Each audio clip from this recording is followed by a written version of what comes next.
Bonjour à toutes et à tous et bienvenue dans le podcast Les secrets du crime. Pour ce podcast, je vous propose de revenir sur les plus grandes affaires criminelles françaises et étrangères et d'entrer dans les secrets du processus du crime, afin de vous expliquer comment des gens qui paraissent tout à fait ordinaires ont pu à un moment commettre les pires atrocités.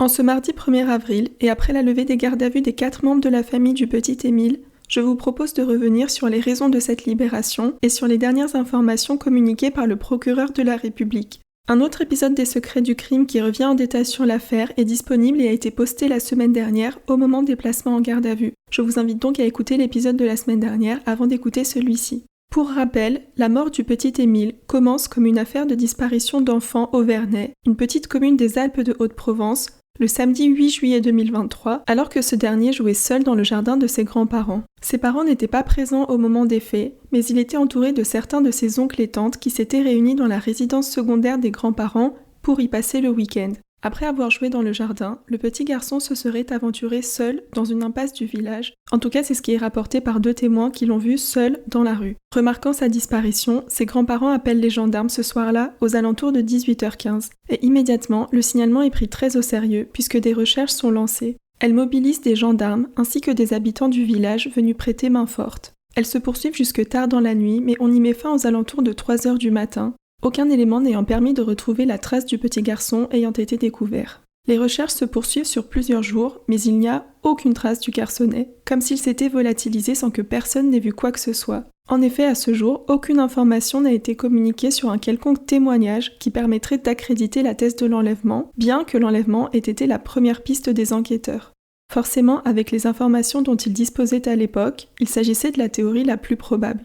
Une signalisation pour disparition par les dernières personnes à avoir vu Émile, c'est-à-dire ses grands-parents, des témoins qui le voient marcher seul dans le village, et enfin sa trace qui disparaît sans aucun indice. J'en ai parlé en détail dans l'épisode précédent, mais assez rapidement les enquêtes se concentrent aussi sur la famille d'Émile, qui a un profil assez particulier. En effet, ils sont décrits comme catholiques traditionnalistes, assez refermés sur eux-mêmes. En plus de cela, des membres de sa famille ont été mis en cause dans des affaires de violence, comme par exemple le père d'Émile qui a été poursuivi dans une affaire de violence en raison de l'appartenance à une origine ethnique et une religion, puisqu'il s'agissait en l'espèce de l'agression d'un couple qui avait reçu des insultes islamophobes et racistes, mais son père a été relaxé dans cette affaire. Le grand-père d'Émile est par ailleurs mis en cause dans le cadre d'une instruction concernant des faits de violence remontant à une époque où il travaillait dans un pensionnat catholique de Riaumont. Effectivement, plusieurs anciens élèves l'ont accusé de violences morales et physiques. En mars 2024, une mise en situation est organisée. C'est une sorte de reconstitution qui n'en porte pas le nom, car on demande à toutes les personnes qui étaient présentes au moment de la disparition de l'enfant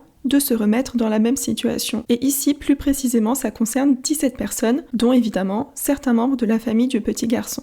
Cette mise en situation permet de vérifier des témoignages, peut-être de réveiller certains souvenirs, et de retrouver des éléments. 2 jours plus tard, les ossements du petit garçon sont retrouvés à quelques kilomètres du village dans une zone boisée. Dans un premier temps, c'est une randonneuse qui retrouve le crâne d'Émile, et quand les gendarmes se rendent sur place, ils retrouvent, à environ 150 mètres du lieu où elle a retrouvé le crâne, des vêtements ainsi que d'autres ossements. Et c'est la semaine dernière, plus précisément le 25 mars 2025, que l'on apprend la dernière grosse avancée de l'enquête. 4 membres de la famille sont placés en garde à vue pour des faits d'homicide volontaire sur mineurs et recel de cadavres, en même temps que les policiers mènent des perquisitions. Les 4 personnes placées en garde à vue sont les grands-parents d'Émile, ainsi qu'un oncle de 18 ans, et une tante d'une vingtaine d'années. Et ces 4 personnes étaient présentes dans la maison du Vernet au moment de la disparition. En plus de ce placement en garde à vue, on apprend aussi que les ossements retrouvés ont été transportés et déposés peu de temps avant leur découverte, à peu près quelques jours.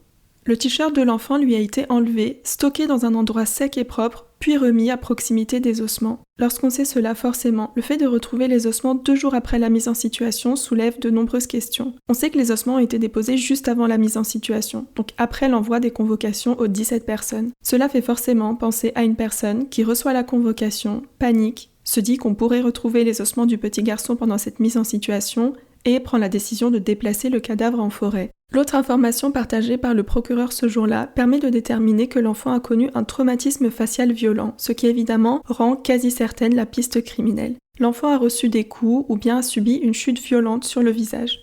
La question qui se pose maintenant est pourquoi a-t-on relâché les 4 membres de la famille placés en garde à vue ? Puisque pour certains, ce placement en garde à vue allait forcément être suivi d'une mise en examen, mais ce n'est pas du tout ce qu'il s'est passé. Il faut savoir que la durée de droit commun d'une garde à vue est de 24 heures. Parfois, pour les nécessités de l'enquête, elle peut être prolongée pour 24 heures supplémentaires par le procureur, et c'est précisément ce qu'il s'est passé. Les 4 personnes sont donc restées en garde à vue de mardi matin au jeudi matin. À l'issue d'une garde à vue, il y a plusieurs possibilités. La personne peut être déférée devant un juge d'instruction pour qu'il lui signifie sa mise en examen, ou bien son placement sous le statut de témoin assisté, ou bien la personne peut tout simplement être libérée, et dans cette affaire, c'est ce qui est arrivé. Ce qu'il faut bien comprendre, c'est que pour un placement en garde à vue, les conditions ne sont pas tellement strictes, en tout cas beaucoup moins que pour une mise en examen par exemple. En effet, le Code de procédure pénale parle de raison plausible de soupçonner que la personne a commis l'infraction, tandis que pour une mise en examen, les conditions sont beaucoup plus strictes, puisqu'il est nécessaire que le juge d'instruction possède des indices graves ou concordants de participation à la commission de l'infraction. En clair, une garde à vue peut servir à vérifier certains témoignages ou certains éléments recueillis qui soulèvent des soupçons, tandis que pour justifier une mise en examen, il faut pouvoir caractériser un indice grave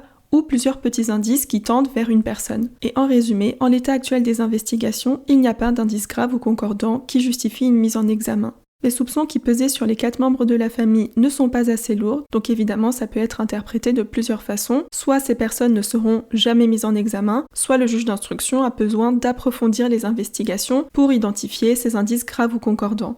Le procureur de la République, Jean-Luc Blachon, a accordé une conférence de presse le jeudi 27 mars à 10h30, donc peu de temps après la levée des gardes à vue. Il confirme qu'aucun élément ne permet une quelconque mise en examen à ce stade. Pendant la conférence de presse, le procureur est accompagné du commandant de la section de recherche de Marseille et on apprend ainsi l'ampleur des investigations qui ont jusque-là été réalisées en toute discrétion, puisque le commandant évoque la vérification de 3141 signalements, 287 auditions de témoins dont les 4 gardes à vue, 27 analyses de véhicules, 50 perquisitions judiciaires, 38 perquisitions numériques qui consistent à saisir du matériel informatique et le vérifier, et 55 millions de données de communication. Concernant les expertises demandées sur les ossements et les vêtements, elles sont pluridisciplinaires, il y en a une 60aine dans les domaines de l'anthropologie, de l'anatomie crâno-faciale, la pédopsychiatrie, la génétique, la biologie, la palynologie, donc c'est l'étude des microfossiles, ainsi qu'en entomologie, c'est l'étude des insectes nécrophages qui apparaissent sur les cadavres à différents stades de décomposition. Ce sont toutes ces expertises qui ont permis de confirmer la piste criminelle et, pour reprendre les mots du procureur, l'intervention d'un tiers dans la mort du petit garçon.